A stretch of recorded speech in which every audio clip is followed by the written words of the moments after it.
University of Texas में राहुल गांधी ने कहा कि चीन ने मैन्युफैक्चरिंग सेक्टर पर कब्जा कर लिया है।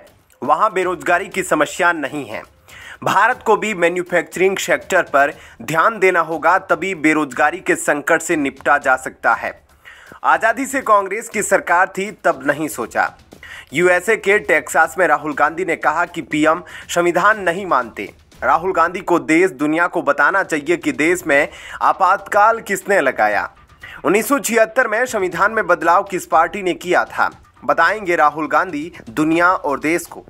दरअसल लोकसभा में नेता प्रतिपक्ष और कांग्रेस के पूर्व अध्यक्ष राहुल गांधी अपनी 3 दिनों की अमेरिकी यात्रा पर है।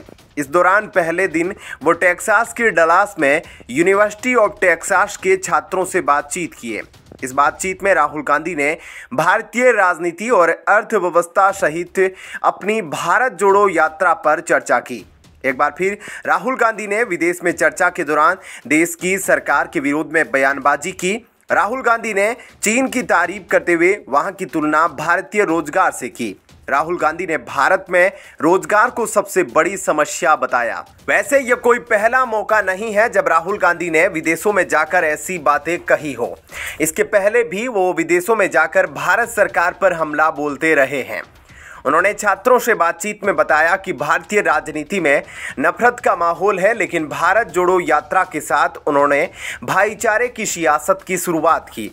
राहुल गांधी ने देश में बेरोजगारी को सबसे बड़ी समस्या बताते हुए कहा कि इसी वजह से देश के प्रोडक्शन पर ध्यान नहीं दिया जा रहा है।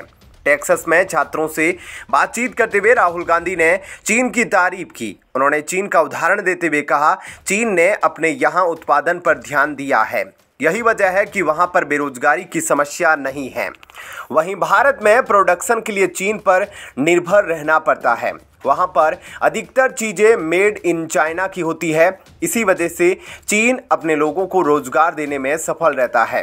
राहुल गांधी ने कहा कि भारत में कुछ लोगों को ही बड़े बड़े प्रोजेक्ट दिए जाते हैं, 1 या 2 को ही पोर्ट्स और डिफेंस के कॉन्ट्रैक्ट दिए जा रहे हैं। इस वजह से भारत में मैन्युफैक्चरिंग की हालत खराब हो गई है। विपक्ष की भूमिका पर बात करते हुए उन्होंने कहा, बोलने से ज़्यादा सुनना जरूरी है, सुनने से लोगों को बेहतर समझा जा सकता है। उन्होंने कहा, विपक्ष जनता की आवाज़ होती है, संसद युद्ध क्षेत्र की तरह होता है जहां शब्दों से लड़ाई लड़ी जाती है, लेकिन जरूरी है कि यह समझदारी और संवेदनशीलता के साथ हो। राहुल गांधी ने कहा कि देश में संवाद के रास्ते बंद हो गए थे, इसलिए भारत जोड़ो यात्रा शुरू की गई थी। उन्होंने कहा 4000 किलोमीटर की यात्रा की जरूरत इसलिए पड़ी क्योंकि संवाद नहीं हो पा रहा था।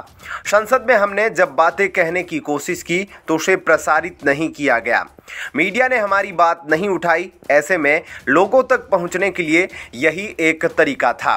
फिलहाल इस खबर में इतना ही। आगे की अपडेट के लिए बने रहिए लाइव टीवी न्यूज़ के साथ। धन्यवाद। जय हिंद।